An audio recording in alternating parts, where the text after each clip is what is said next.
बिस्मिल्लाहिर्रहमानिर्रहीम अस्सलामु अलैकुम वरहमतुल्लाहि वबरकातुहू। उम्मीद करती हूँ कि तमाम देखने वाले खैर आफियत से होंगे, अल्लाह ताला की रहमतों के साए में होंगे। तो मेरा उन्वान अहादीस नबी सल्लल्लाहु अलैहि वसल्लम मौजू चल रहा था खेती बाड़ी का बयान, जिसका हवाला बुखारी शरीफ की किताब।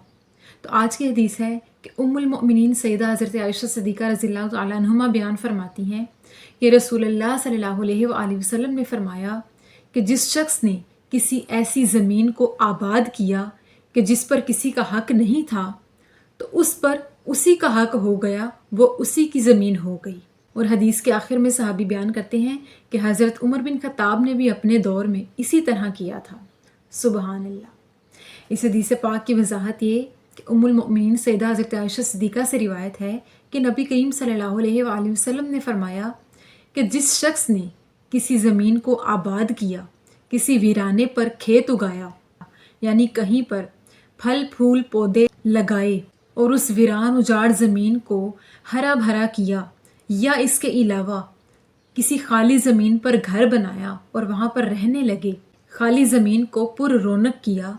तो वो उसी का हकदार हो गया, वो ज़मीन उसी की हो गई। क्योंकि ज़मीन का ऐसा टुकड़ा पाना कि जिसका कोई मालिक ना हो और ऐसी जगह पर आकर कोई रहे, तो वो ज़मीन उसी की हो जाती है।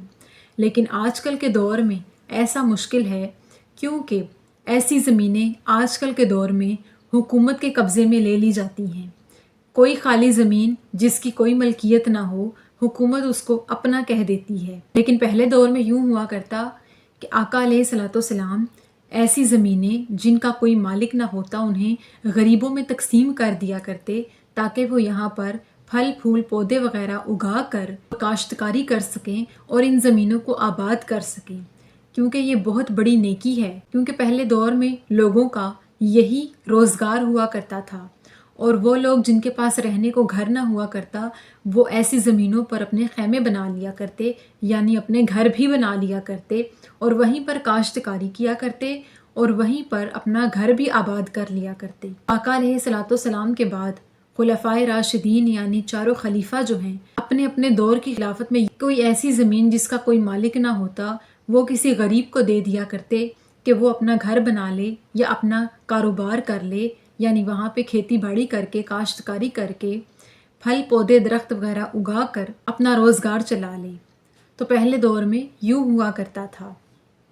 लेकिन आजकल के दौर में जिसको कोई खाली ज़मीन मिलती है, अगरचे वो किसी दूसरे की ही क्यों ना हो, लोग उस पर कब्ज़ा कर लेते हैं और सालों साल तक लड़ाई जारी रखते हैं, फसाद फितना फैलाते हैं, लड़ाई झगड़े करके जायदादों के पीछे एक दूसरे को मार देते हैं कि ये ज़मीन मेरी थी और ये तुम्हारी थी। लेकिन कोई भी नेकी की तरफ नहीं बढ़ता कि ये ज़मीन तो इसी दुनिया में रह जाएगी।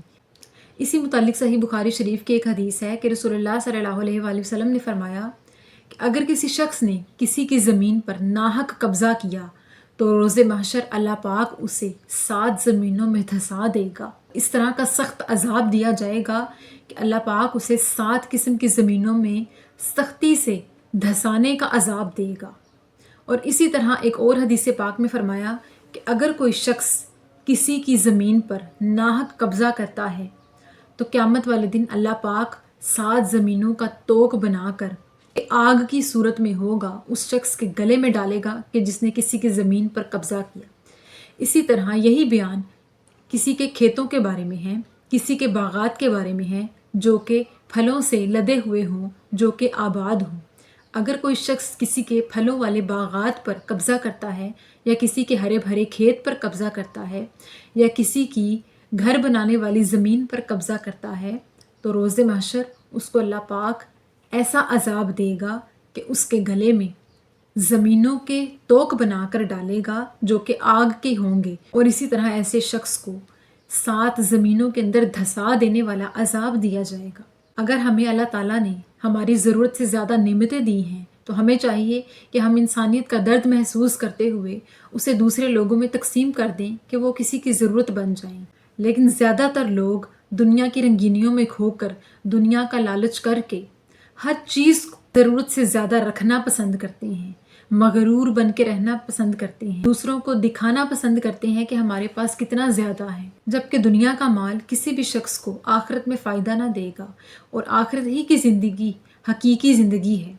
جس وقت جو انسان ختم ہو جاتا ہے، موت آ جاتی ہے، تو اس کی زمینیں، کھیت، باغات، مال جائیداد، تمام مال و دولت اسی دنیا میں رہ جاتا ہے، یہاں تک کہ وہ اپنے ساتھ اپنا پسندیدہ لباس پہن کر بھی نہیں جا سکتا۔ ہمیں چاہیے کہ ہم آقا علیہ الصلوۃ والسلام کی زندگی سے، ان کے اخلاق حسنہ کو سیکھتے ہوئے اس بات پر عمل پیرا ہوں کہ اگر اللہ پاک نے ہمیں ضرورت سے زیادہ کوئی چیز دی ہے، خواہ وہ زمین ہو یا کوئی بھی ضرورت کی چیز ہو، اسے ہم دوسروں کو دے دیں، دوسروں کی ضرورت کو پورا کرنے کے لیے دے دیں، تاکہ اللہ پاک ہمیں دنیا و آخرت میں اس کا اجر دے، اور ہو سکتا ہے کہ اللہ پاک ہمارے اسی عمل کو پسند کر کے آخرت میں ہمیں جنتیوں میں سے کر دے۔ تو اللہ تعالیٰ سے دعا ہے کہ اللہ پاک ہمیں آقا علیہ الصلوۃ والسلام کی سنتوں پر عمل پیرا ہونے کی توفیق عطا فرمائے، اور ہمیں صحیح معنوں میں دین کی سمجھ بوجھ عطا فرمائے، اور ہمیں مومنین میں سے کرے۔ آمین ثم آمین۔ شکریہ۔